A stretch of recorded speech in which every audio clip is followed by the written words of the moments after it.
28e nuit des mille et une nuits. Dinarzade, suivant sa coutume, n'oublia pas d'appeler la sultane lorsqu'il en fut temps. Ma chère sœur, lui dit-elle, si vous ne dormez pas, je vous supplie en attendant le jour de me raconter un de ces beaux contes que vous savez. Scheherazade, sans lui répondre, commença d'abord et adressant la parole au sultan. Histoire de trois Calenders, fils de roi, et de 5 dames de Bagdad. Sire, dit-elle en adressant la parole au sultan, sous le règne du calife Haroun al-Rachid, il y avait à Bagdad où il faisait sa résidence un porteur qui, malgré sa profession basse et pénible, ne laissait pas d'être homme d'esprit et de bonne humeur. Un matin qu'il était à son ordinaire avec un grand panier à jour près de lui, dans une place où il attendait que quelqu'un eût besoin de son ministère, une jeune dame de belle taille, couverte d'une grande voile de mousseline, l'aborda et lui dit d'un air gracieux: Écoutez, porteur, prenez votre panier et suivez-moi. Le porteur, enchanté de ce peu de paroles prononcées si agréablement, prit aussitôt son panier, le mit sur sa tête et suivit la dame en disant: Ô jour heureux! Ô jour de bonne rencontre! D'abord la dame s'arrêta devant une porte fermée et frappa. Un chrétien vénérable par une longue barbe blanche ouvrit et lui mit de l'argent dans la main sans lui dire un seul mot.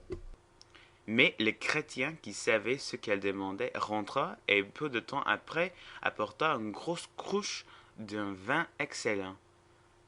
Prenez cette cruche, dit la dame au porteur, et la mettez dans votre panier.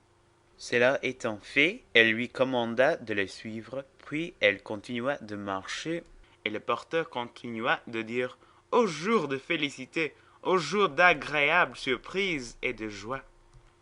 La dame s'arrêta à la boutique d'un vendeur de fruits et de fleurs, où elle choisit plusieurs sortes de pommes, des abricots, des pêches, des coignes, des limons, des citrons, des oranges, du myrte, du basilic, des lys, du jasmin, et de quelques autres sortes de fleurs et de plantes de bonne odeur. Elle dit au porteur de mettre tout cela dans son panier et de le suivre. En passant devant l'étalage d'un boucher, elle se fit peser 25 livres de la plus belle viande qu'il eût, ce que le porteur mit encore dans son panier par son ordre. À une autre boutique, elle prit des capres et de l'estragon, des petits concombres, de la perspire et autres herbes, le tout confit dans le vinaigre, un autre des pistaches, des noix, des noisettes, des pignons, des amandes et d'autres fruits semblables. À un autre encore, elle acheta toutes sortes de pâtes d'amandes. Le porteur, mettant toutes ces choses dans son panier, remarquant qu'il se remplissait, dit à la dame: M'abandon, il fallait m'avertir que vous feriez tant de provisions. J'aurais pris un cheval ou plutôt un chameau pour les porter. J'en aurais beaucoup plus que ma charge pour peu que vous en achetiez d'autres. La dame rit de cette plaisanterie et ordonna de nouveau au porteur de le suivre. Elle entra chez une droguiste où elle se fournit de toutes sortes d'eau, de senteur, de clous de girofle, de muscade, de poivre, de gingembre, d'un gros morceau d'ambre gris et de plusieurs autres épiceries des Indes, ce qui acheva de remplir le panier du porteur, auquel elle dit encore de le suivre. Alors ils marchèrent tous deux jusqu'à ce qu'ils arrivèrent à un hôtel magnifique dont la façade était ornée de belles colonnes et qui avait une porte d'ivoire. Ils s'y arrêtèrent et la dame frappa un petit coup. En cet endroit, Scheherazade aperçut qu'il était jour et cessa de parler. Franchement, ma sœur, dit Dinarzade, voilà un commencement qui donne beaucoup de curiosité. Je crois que le sultan ne voudra pas se priver du plaisir d'entendre la suite. Effectivement, Schahriar, loin d'ordonner la mort de le sultan, attendit impatiemment la nuit suivante pour apprendre ce qui se passerait dans l'hôtel dont elle avait parlé. Fin de la 28e nuit. 29e nuit des mille et une nuits. Dinarzade, réveillée avant le jour, adressa ces paroles à la sultane. Ma sœur, si vous ne dormez pas, je vous prie de poursuivre l'histoire que vous commençâtes hier. Scheherazade aussitôt la continua de cette manière. Pendant que la jeune dame et le porteur attendaient que l'on ouvrit le porte de l'hôtel, le porteur faisait 1000 réflexions. Il était étonné qu'une dame, faite comme celle qu'il voyait, fit l'office de pourvoyeur, car enfin il jugeait bien que ce n'était pas une esclave. Il lui trouvait l'air trop noble pour penser qu'elle ne fût pas libre, et même une personne de distinction. Il lui aurait volontiers fait des questions pour s'éclaircir de sa qualité, mais dans le temps qu'il se préparait à lui parler, une autre dame, qui vint ouvrir la porte, lui parut si belle qu'il en demeura tout surpris. Ou plutôt il fut si vivement frappé de l'éclat de ses charmes qu'il en pensa laisser tomber son panier avec tous ceux qui étaient dedans, tant cet objet le mit hors lui-même. Il n'avait jamais vu de beauté qui approchât de celle qu'il avait devant ses yeux. La dame qui avait amené le porteur s'aperçut du désordre qui se passait dans son âme et du sujet qui le causait. Cette découverte la divertit, et elle prenait tant de plaisir à examiner la contenance du porteur qu'elle ne songeait pas que la porte était ouverte. « Entrez donc, ma sœur, lui dit la belle portière. Qu'attendez-vous? Ne voyez-vous pas que ce pauvre homme est si chargé qu'il n'en peut plus? » Lorsqu'elle fut entrée avec le porteur, la dame qui avait ouvert la porte la ferma, et tous trois, après avoir traversé un beau vestibule, passèrent dans une cour très spacieuse et environnée d'une galerie à jour qui communiquait à plusieurs appartements de plain-pied de la dernière magnificence. Il y avait dans le fond de cette cour un sofa richement garni avec un trône d'ambre au milieu, soutenu de 4 colonnes d'ébène enrichies de diamants et de perles d'une grosseur extraordinaire et garnies d'un satin rouge relevé d'une broderie d'or des Indes, d'un travail admirable. Au milieu de la cour, il y avait un grand bassin bordé de marbre blanc et plein d'une eau très claire qui y tombait abondamment par un mufle de lions de bronze doré. Le porteur, tout chargé qu'il était, ne laissait pas d'admirer la magnificence de cette maison et la propriété qui y régnait partout. Mais ce qui attira particulièrement son attention fut une troisième dame, qui lui parut encore plus belle que la seconde, et qui était assise sur le trône dont j'ai parlé. Elle en descendit dès qu'elle aperçut les 2 premières dames, et s'avança au-devant d'elles. Il jugea par les égards que les autres avaient pour celle-là que c'était la principale, en quoi qu'il ne se trompait pas. Cette dame se nommait Zobéide.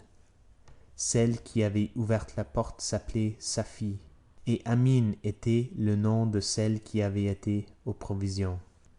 Zobéide dit aux 2 dames en les abordant: « Mes sœurs, ne voyez-vous pas que ce bonhomme succombe sous le fardeau qu'il porte?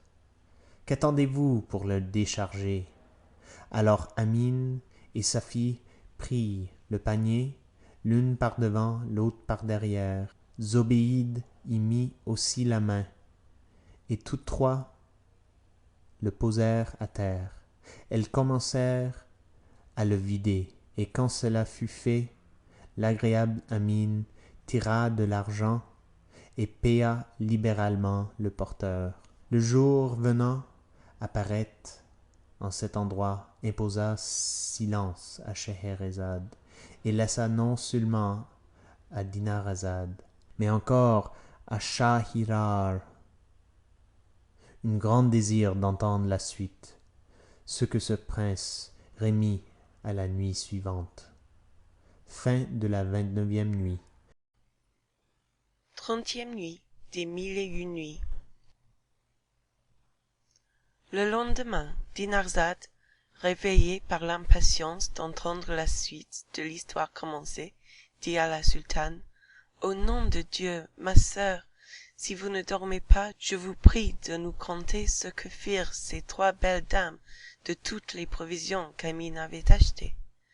Vous l'allez savoir, répondit Scheherazade, si vous voulez m'écouter avec attention.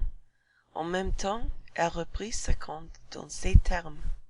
Le porteur, très satisfait de l'argent qu'on lui avait donné, devait prendre son panier et se retirer, mais il ne put s'y résoudre.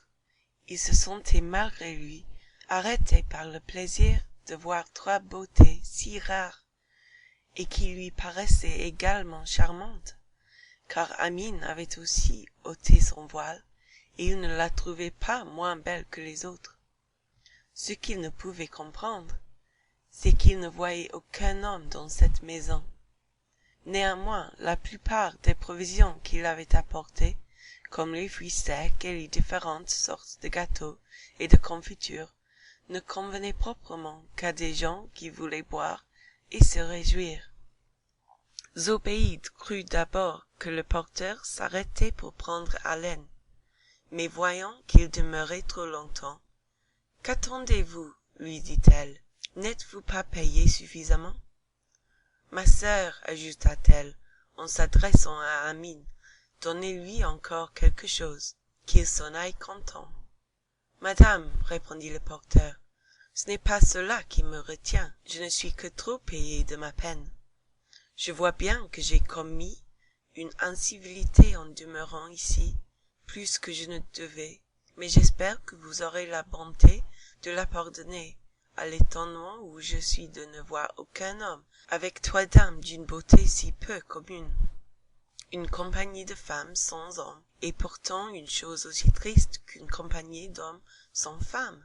Il ajouta à ce discours plusieurs choses fort plaisantes pour prouver ce qu'il avançait. Il n'oublia pas de citer ce qu'on disait à Bagdad, qu'on n'est pas bien à table si l'on y est 4, et enfin il finit en concluant que puisqu'elles étaient 3, elles avaient besoin d'un 4e. Les dames se prirent à rire du raisonnement du porteur.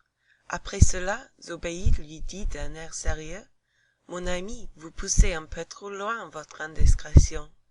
Mais, quoique vous ne méritiez pas que j'entre dans aucun détail avec vous, je veux bien, toutefois, vous dire que nous sommes 3 sœurs, qui faisons si secrètement nos affaires que personne n'en sait rien.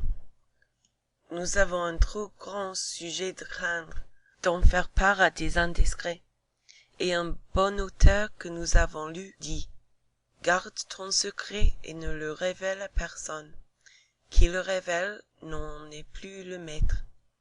Si ton sein ne peut contenir ton secret, comment le sein de celui à qui tu l'auras confié pourra-t-il le contenir? Mesdames, reprit le porteur, à votre air seulement, j'ai jugé d'abord que vous étiez des personnes d'un mérite très rare, et je m'aperçois que je ne me suis pas trompé.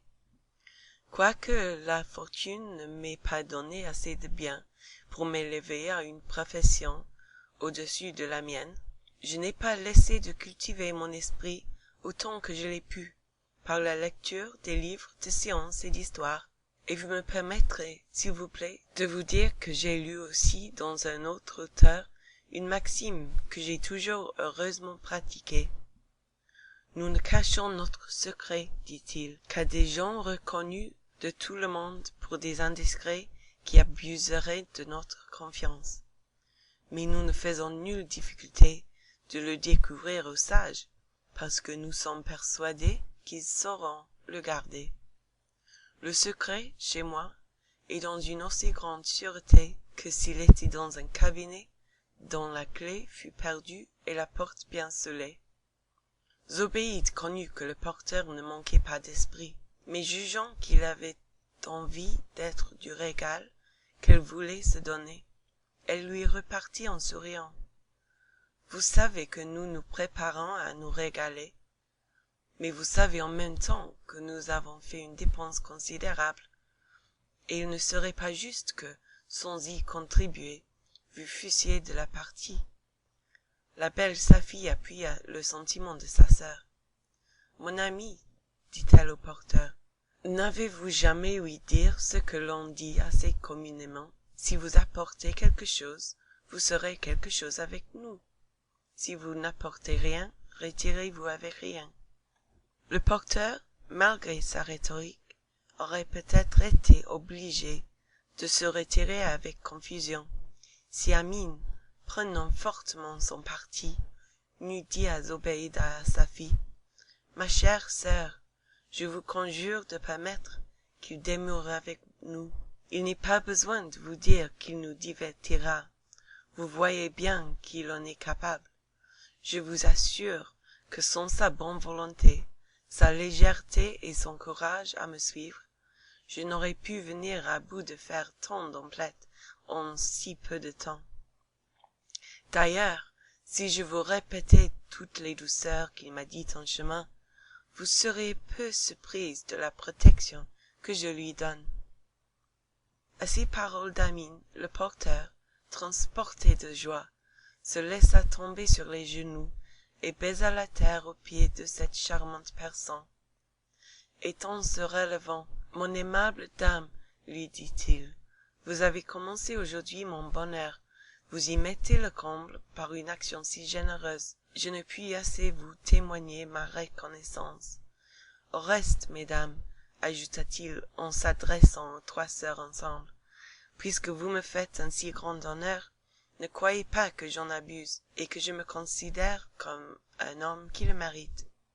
Non, je me regarderai toujours comme le plus humble de vos esclaves. » En achevant ces mots, il voulut rendre l'argent qu'il avait reçu, mais la grave Zobéide lui ordonna de le garder. « Ce qui est une fois sorti de nos mains, dit-elle pour récompenser ceux qui nous ont rendu service, n'y retourne plus. » L'aurore qui parut vint en cet endroit imposer silence à Scheherazade.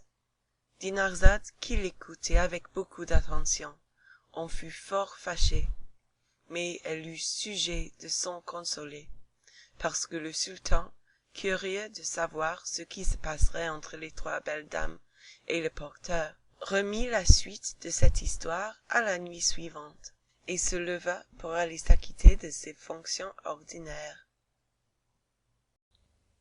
31e nuit des 1001 nuits. Dinarzade, le lendemain, ne manqua pas de réveiller la sultane à l'heure ordinaire et de lui dire « Ma chère sœur, si vous ne dormez pas, je vous prie, en attendant le jour qui paraîtra bientôt, de poursuivre le merveilleux conte que vous avez commencé. » Scheherazade prit alors la parole, et s'adressant au sultan, « Sire, dit-elle, je vais avec votre permission contenter la curiosité de ma sœur. » En même temps, elle reprit ainsi l'histoire des trois calenders. Zobéide ne voulut donc point reprendre l'argent du porteur. « Mais mon ami, lui dit-elle, en consentant que vous demeuriez avec nous, je vous avertis que ce n'est pas seulement à condition que vous garderez le secret que nous avons exigé de vous. Nous prétendons encore que vous observiez exactement les règles de la bienséance et de l'honnêteté. » Pendant qu'elle tenait ce discours, la charmante Amine quitta son habillement de ville, attacha sa robe à sa ceinture pour agir avec plus de liberté, et prépara la table. Elle servit plusieurs sortes de mets, et mit sur un buffet des bouteilles de vin et des tasses d'or. Après cela, les dames se placèrent et firent asseoir à leur côté le porteur, qui était satisfait au-delà de tout ce qu'on peut dire de se voir à table avec trois personnes d'une beauté si extraordinaire. Après les premiers morceaux, Amine, qui s'était placée près du buffet, prit une bouteille et une tasse, se versa à boire et but la première, suivant la coutume des Arabes. Elle versa ensuite à ses sœurs, qui burent l'une après l'autre, puis remplissant pour la quatrième fois la même tasse, elle la présenta au porteur, lequel, en la recevant, baisa la main d'Amine et chanta, avant que de boire, une chanson dont le sens était que, comme le vent emporte avec lui la bonne odeur des lieux parfumés par où il passe, de même le vin qu'il allait boire, venant de sa main, en recevait un goût plus exquis que celui qu'il avait naturellement. Cette chanson réjouit les dames, qui chantèrent à leur tour. Enfin, la compagnie fut de très bonne humeur pendant le repas, qui dura fort longtemps, et fut accompagné de tout ce qui pouvait le rendre agréable. Le jour allait bientôt finir, lorsque Safie, prenant la parole au nom des trois dames, dit au porteur « Levez-vous, partez. il est temps de vous retirer. Le porteur, ne pouvant se résoudre à les quitter, répondit: Eh, mesdames, où me commandez-vous d'aller en l'état où je me trouve? Je suis hors de moi-même à force de vous voir et de boire. Je ne trouverai jamais le chemin de ma maison. Donnez-moi la nuit pour me reconnaître. Je la passerai où il vous plaira. Mais il ne me faut pas moins de temps pour me remettre dans le même état où j'étais lorsque je suis entré chez vous. Avec cela, je doute encore que je n'y laisse la meilleure partie de moi-même. » Amine prit une seconde fois le parti du porteur. « Mais sœur, dit-elle, il a raison. Je lui sais bon gré de la demande qu'il nous fait. Il nous a assez bien divertis. Si vous voulez m'en croire, ou plutôt si vous m'aimez autant que j'en suis persuadée, nous le retiendrons pour passer la soirée avec nous. » « Ma sœur, dit Zobéide, nous ne pouvons rien refuser à votre prière. Porteur, continua-t-elle en s'adressant à lui, nous voulons bien encore vous faire cette grâce, mais nous y mettons une nouvelle condition. Quoi que nous puissions faire en votre présence, par rapport à nous ou à autre chose, gardez-vous bien d'ouvrir seulement la bouche pour nous en demander la raison, car en nous faisant des questions sur des choses qui ne vous regardent nullement, vous pourriez entendre ce qui ne vous plairait pas. Prenez-y garde, et ne vous avisez pas d'être trop curieux en voulant trop approfondir les motifs de nos actions. Madame, repartit le porteur, je vous promets d'observer cette condition avec tant d'exactitude que vous n'aurez pas lieu de me reprocher d'y avoir contrevenu, et encore moins de punir mon indiscrétion. Ma langue, en cette occasion, sera immobile, et mes yeux seront comme un miroir qui ne conserve rien des objets qu'il a reçus. Pour vous faire voir, reprit Zobéide d'un air très sérieux, que ce que nous vous demandons n'est pas nouvellement établi parmi nous, levez-vous et allez lire ce qui est écrit au-dessus de notre porte en dedans. Le porteur alla jusque-là, et y lut ces mots, qui étaient écrits en gros caractères d'or. Qui parle de choses qui ne le regardent point, entend ce qui ne lui plaît pas.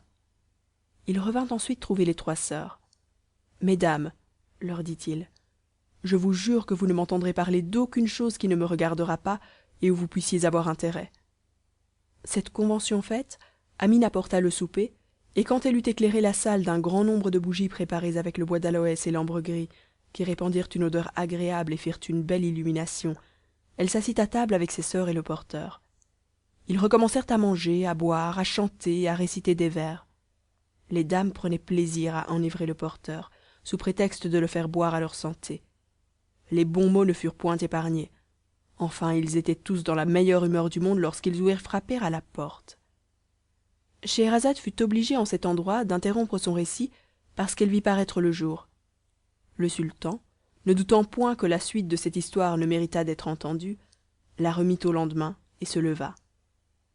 31e nuit.